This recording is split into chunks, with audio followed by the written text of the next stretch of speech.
Bernalillo County Sheriff Manny Gonzalez says he will investigate a deputy caught on camera pointing a gun at a motorcyclist, but the sheriff all but excused that deputy's actions today, chalking it up to standard operating procedure. News 13's Chris McKee is at BCSO headquarters where the sheriff spoke about the issue today.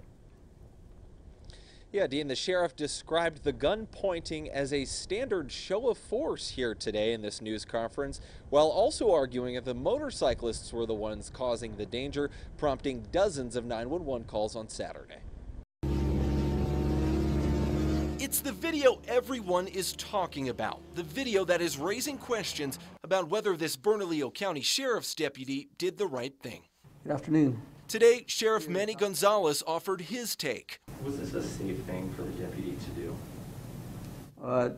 Again, it's under investigation. While the sheriff says the deputy is now under internal investigation, the sheriff also, to a degree, justified what the deputy did on Saturday, pointing a gun out of the passenger seat of a moving patrol car at a motorcyclist who was doing a wheelie heading south on Tramway near Paseo. We'd like everybody to know that driving a motorcycle on one tire is a traffic violation, and deputies are allowed to use a show of force according to our standard operating policies. That policy? A deputy may draw a firearm from a restraining device with no intent to use it to end a high-risk situation or take a felon into custody. BCSO claims the motorcyclists in these videos are at the center of what happened. The agency says it got 45 911 calls about them on Saturday. They are literally doing wheelies, riding on the back tire. I mean, there must be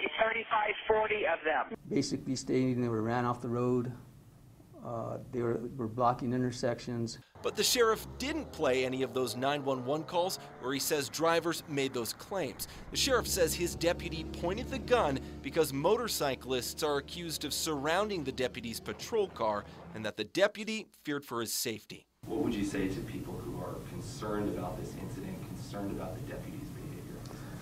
Is that don't base it on those 20 seconds. Now, the sheriff says the deputy who pointed the gun remains on duty tonight, as well as the fact that he will stay on duty through this administrative investigation. The sheriff also didn't name either the deputy who pointed the gun or the one who was driving the car in this incident. Dean, back to you. All right, Chris, thank you. Investigators say they are still looking to speak with anyone who saw Saturday's incident or any of those motorcyclists involved. So far, they have not identified any of them.